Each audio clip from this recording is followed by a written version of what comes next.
When you're learning Italian, watching how other people handle it can be extremely helpful and also pretty entertaining. You loved my previous reaction video, so here's another one that I hope will be just as fun and helpful for you. Today, we're going to watch a clip with American actress Hilary Swank from an interview on the Conan talk show, where she was talking about her experience filming in Italy and speaking the language. And I will point out her pronunciation wins, the tricky parts, and what you can learn from her. Ok, iniziamo. Let's begin. You spent a lot of time there. I was there for 4 months. Oh, wow. Yeah, Okay. and I wanted to learn a little bit of Italian. And, you know, but the thing is, the Italians are very gracious when you're learning their language. They love it. They love that you're trying. They're very warm-hearted that way. Yes, and so, but there are times, like there was a moment when I thought, I'm going to be really brave, and I'm going to try this, and I'd say, you know, un bicchiere d'acqua, per favore. And he was like, eh? Yeah. And I said, un bicchiere d'acqua, per favore. Like, you know, the lessons you learn. You sound like Siri. Well, I might have learned it from her. Yeah. Okay, first of all, I'm very happy that both Hilary and Conan agree that we Italian people are quite supportive of Italian learners, and I think that's in general very true, that we are very happy when someone tries to speak our language, and we do appreciate that because we don't take that for granted. So I'm glad that they both recognize that and they had a good experience with that. Okay, that being said, let's focus on Hilary speaking Italian. Now, the reason why she had that puzzle look from the Italian native speaker is probably this. Let's start with what she's saying. She's saying this.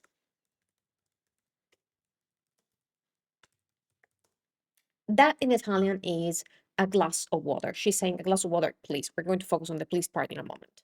So that in Italian is un bicchiere d'acqua. Now, the reason why she probably got the puzzle look is this. She's articulating very well. She's making every sound very clear and distinct. But the problem is that she's breaking the words up into too many parts. So it's like she's saying this.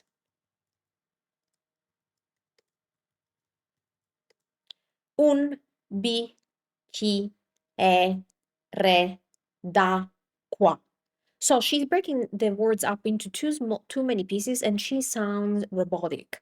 Now, what is the problem with that in Italian? The problem is this. In Italian, when you stop in a word, that's where you are putting the stress.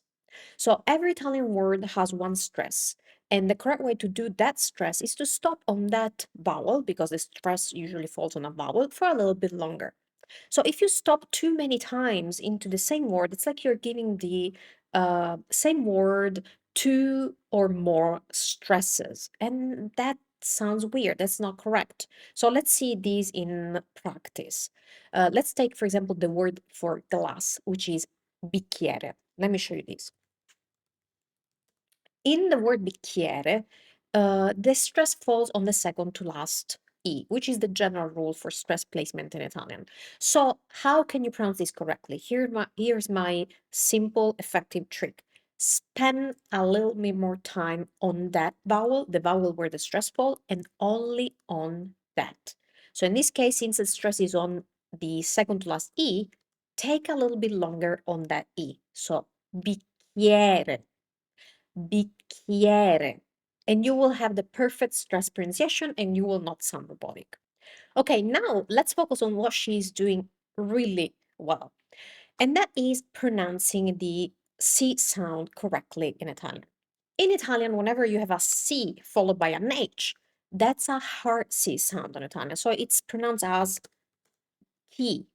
So k. This can be very counterintuitive for English native speakers because oftentimes when you have CH, you pronounce that as a soft sound, like in the word church, ch, ch. In Italian, that never happens. Whenever you see a C and an H, make sure to pronounce that as k. And she's doing that correctly with bicchiere. The second thing she's doing correctly is that she's pronouncing the double C. Now, in other languages, whether you have one consonant or two consonants next to each other, like the same consonant, so a single consonant or a double consonant, that doesn't really make much of a difference in pronunciation, but in Italian, it does make a difference. So it's important that you make the double consonant sound. How do you make that correctly? Well, first of all, because this is a question I always receive, is the double consonant doesn't change the sound of the consonant. So the sound of the consonant itself remains the same. In this case, we have a hard C sound, k, so it stays the same. The difference is that when you have a double consonant, you keep that sound for longer. And that's how you make the double C. So for example, if the word for glass was spelled with only one C in Italian, that would be bicchiere.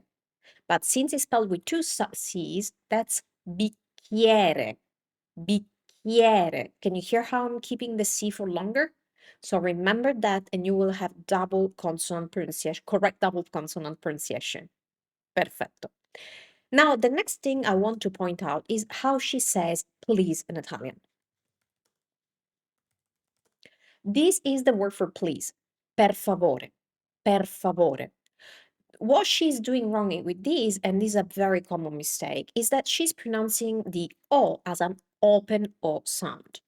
In Italian, some vowels have a double sound. They can be closed or they can be open. Now, in the word favore, the O is not open. So what she's saying is this, favore, favore. But that's not correct for this word. For this word, the O is closed. So it's favore, favore.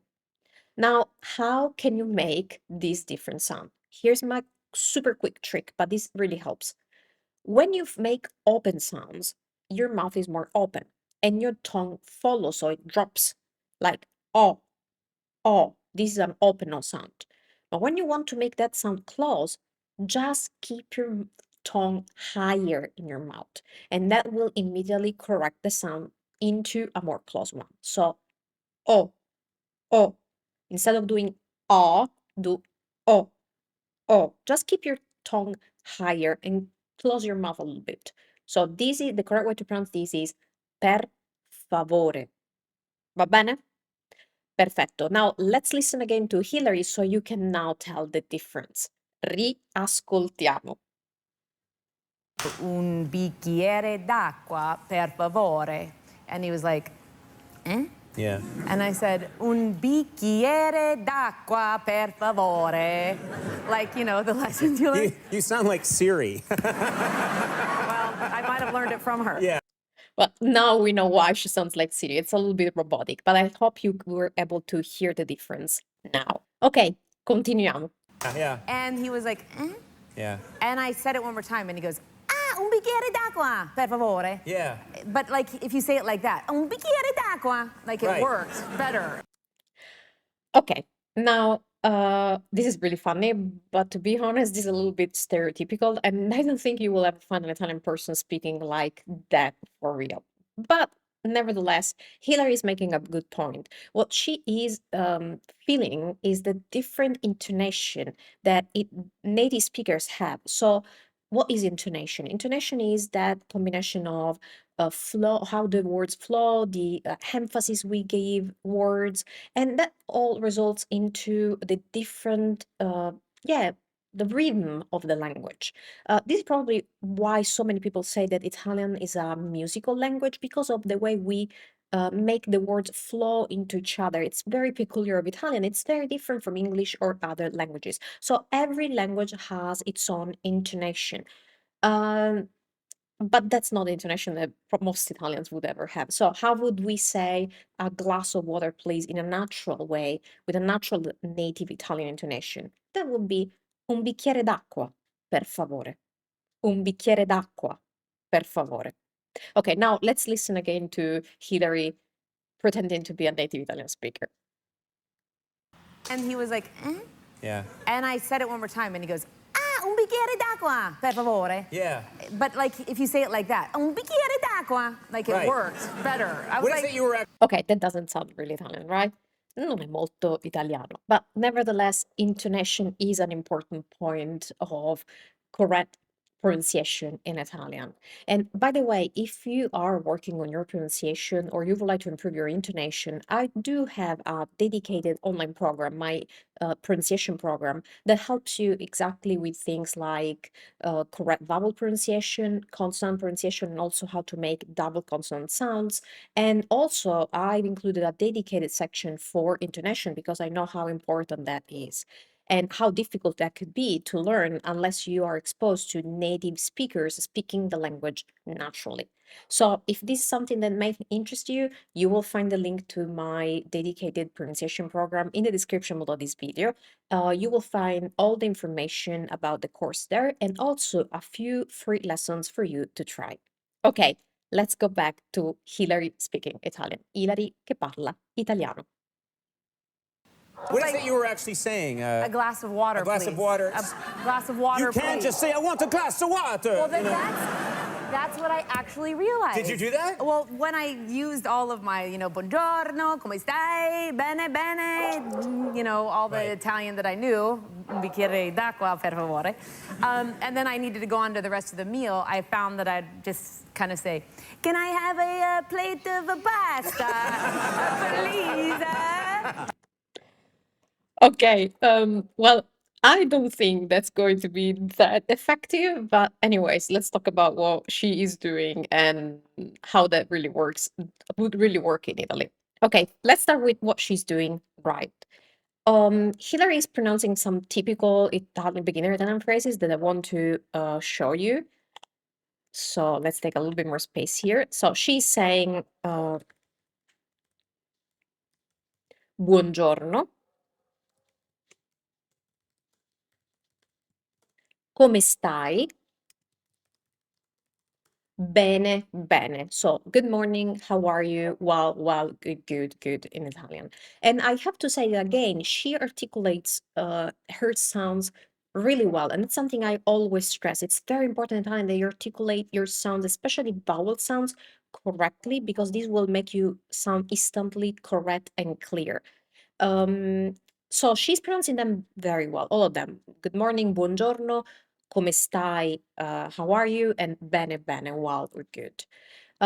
What she is doing differently, again, is intonation. That's a very, very typical American intonation that she's using. So the way we would say that would be buongiorno, come stai?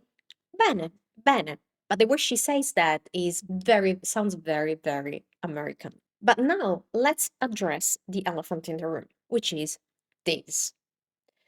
Now, every time an American wants to imitate an Italian native speaker, they will add this. So they may try to speak Italian or speak even in English, like in this case, and they think that adding this will make them sound and look instantly Italian.